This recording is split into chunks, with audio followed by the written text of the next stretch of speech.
I was wondering how long it would take your bloodhounds to track me down, Winlock. It's been almost 3 months. Don't tell me you're getting rusty. Should we take this outside? It ain't like that. I'm just here to deliver a message. In case you forgot, I left the Gunners for good. Yeah, I heard.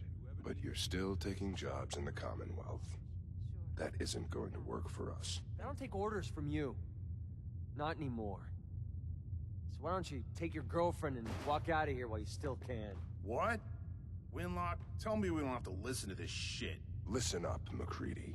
The only reason we haven't filled your body full of bullets is that we don't want a war with Good Neighbor. See, we respect other people's boundaries. We know how to play the game.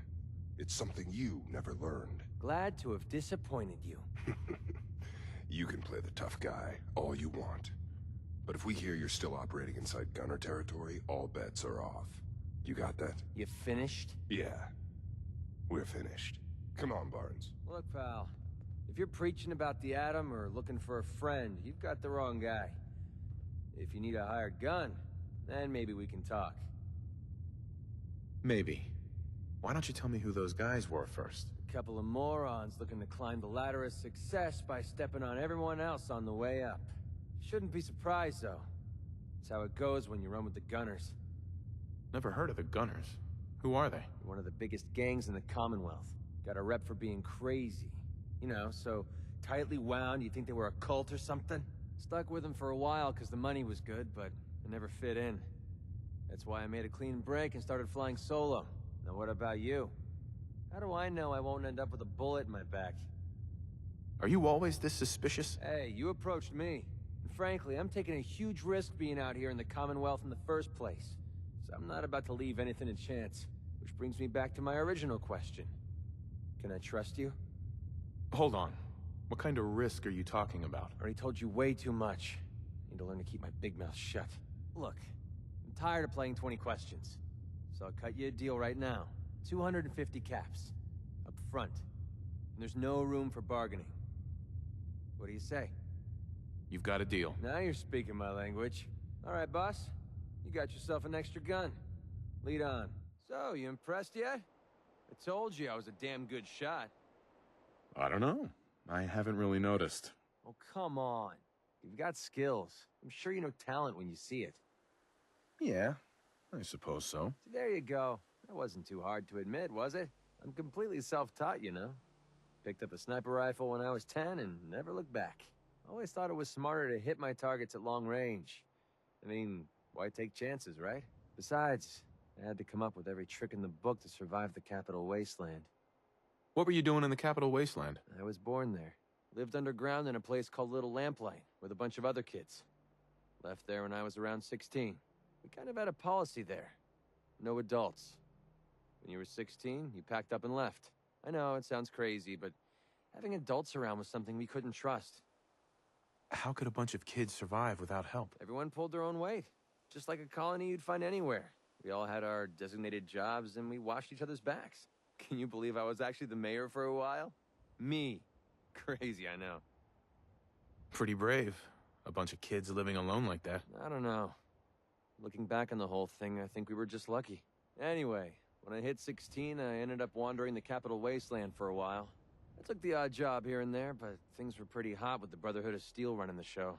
So I hitched a ride with a caravan and made my way north until I ended up here. Made a pretty decent name for myself before I heard that the Gunners needed some sharpshooters. Biggest mistake of my life. They were animals. Killed anything that moved if it got in their way. I went with it for a while because the caps were good, but I don't know. I guess it started to catch up with me. So I quit, which pretty much brings us to now. So there you have it. My whole life in a nutshell. Sounds like the road can be a lonely place. Until you meet someone to share it with. I never thought of it that way. Maybe that's why I feel so comfortable telling you all this. Look, I know I tend to be a pain in the ass.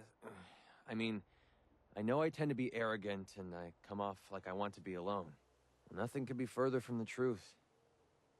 Being alone scares the heck out of me. And now that we've been traveling together for a while, I'm beginning to realize how much I missed having someone I could depend on. I just wanted you to know that I'm going to do everything I can to see that it stays this way. Well, That's all I had to say. Hope you got something out of all that. I know I did. Nice to be on the open road. Good Neighbor was starting to wear out its welcome. Sounds like you had a rough time of it back there. Rough? That's putting it mildly. Let's put it this way. Can't get much rest when you're sleeping with one eye open. Still, it was the best place for me to set up shop. Diamond City's goons would have run me out of town, and wandering the Commonwealth alone isn't the brightest plan when you're hard up for caps. Setting up shop? What do you mean? I needed somewhere to hang out so that people could find me when they required my services. The folks in Good Neighbor tended to not ask too many questions, which suited my needs. So, I made a deal with Hancock and started waiting for the caps to roll in. In times like these, caps make little sense. They might make little sense to you, but right now, I need every cap I can get. Are caps really that important to you? I don't have much of a choice. I don't usually go around sharing stuff like this, but you've been pretty straight with me, so I'm gonna be straight with you. It's those two those two idiots you saw me talking to at the third rail. Winlock and Barnes. They've been hounding me for months, and it's been driving off clients. No one wants to touch me once they learn I used to run with the Gunners. And I figured if I could get enough caps together, maybe I could buy them out.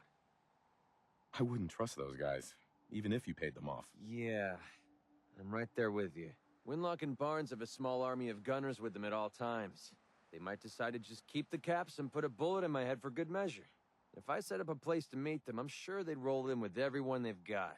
Unless, maybe you and I could pay them a little visit and put an end to them before they realize what's going on.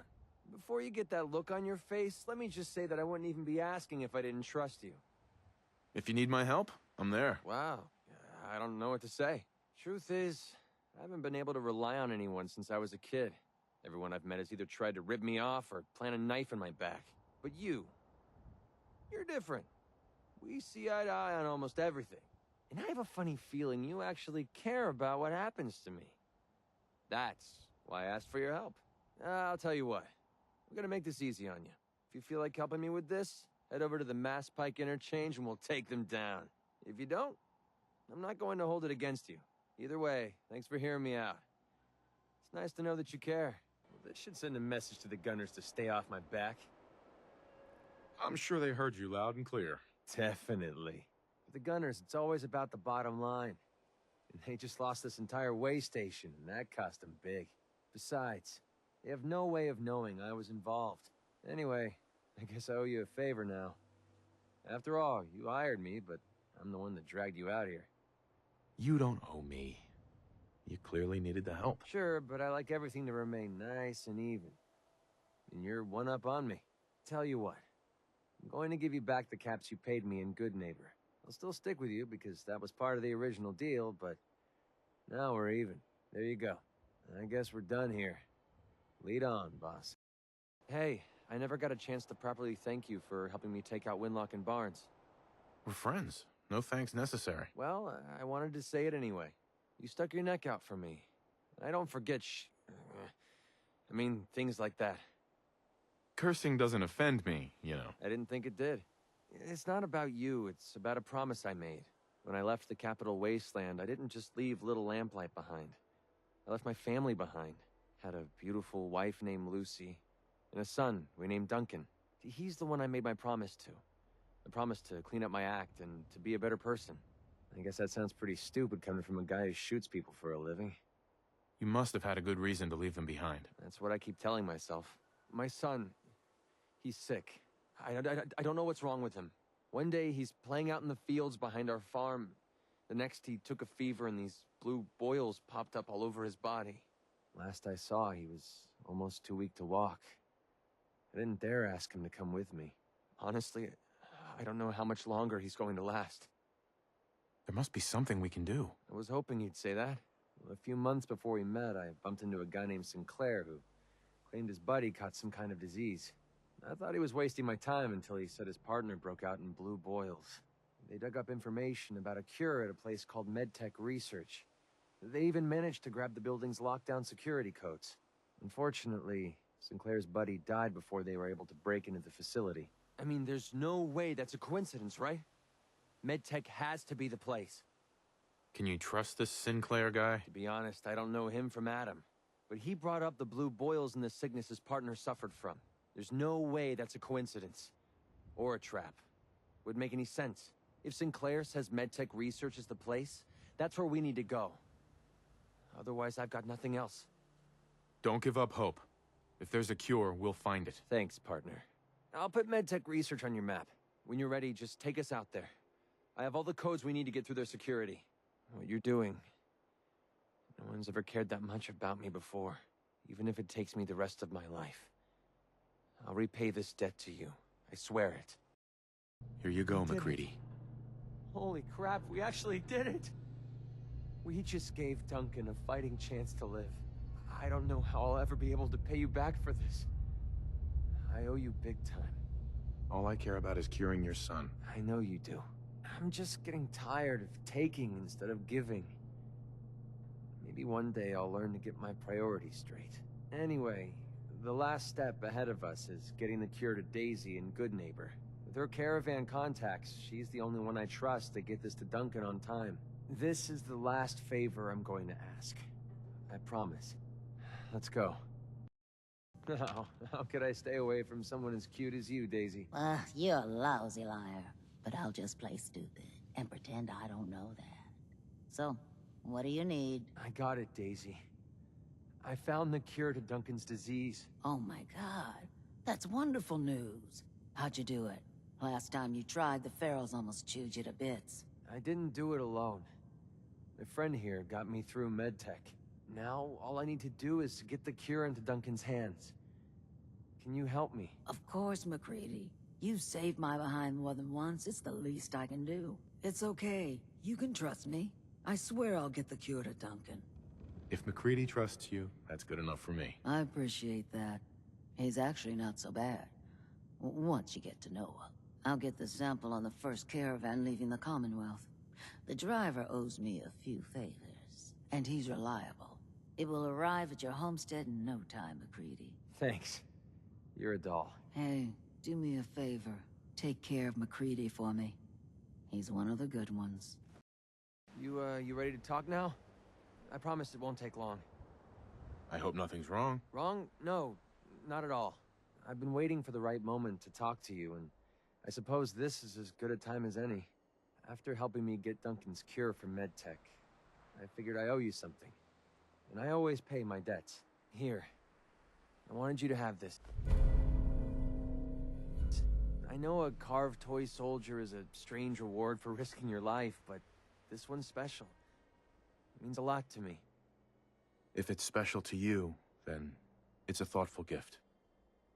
Thank you. You're welcome. Just be sure you don't lose it. My wife Lucy gave this to me right after we met. I told her I was a soldier, and she made it for me. Never could bring myself to tell her the truth. That I was just a hired killer. The soldier story was the best thing I could come up with. I didn't want to lose her because of what I was. I'm sure you had good intentions. I had a feeling you'd get where I was coming from. It doesn't really matter anymore. She died a few years back. We made the mistake of holing up in a metro station one night. We didn't know that the place was infested with ferals. They were on her before I could even fire a shot. Ripped her apart right in front of me. There was nothing I could do. Took everything I had to escape with Duncan in my arms. Maybe it would have been better if we died there with her. You may have lost your wife, but you saved your son. That counts for something. Maybe. I don't know anymore. Damn, I miss Lucy. No matter how bad things got, she was always there with a shoulder to lean on. It gave me... Well, it gave me the courage I needed to press ahead. To never give up. When she died, I thought that feeling was gone forever. Then I met you. You have the world's problems on your back, and here you are helping me with mine. Lending me your shoulder like Lucy did. I just want you to know how much your friendship means to me. I was hoping what we have together could be more than friendship. I don't know. I mean, I never thought of us that way. What about your wife? I know she's gone, but you still love her, don't you? Would it bother you if I still love her? I don't know. I mean, we're two sides of the same coin, right? It's true. I miss Lucy to death. But at some point we have to move on, don't you think? That's the past. You're all that matters to me now. I don't know what to say. I know I was taking a chance dumping all my feelings on the table. But now that I know how you really feel about me, it was definitely worth the risk.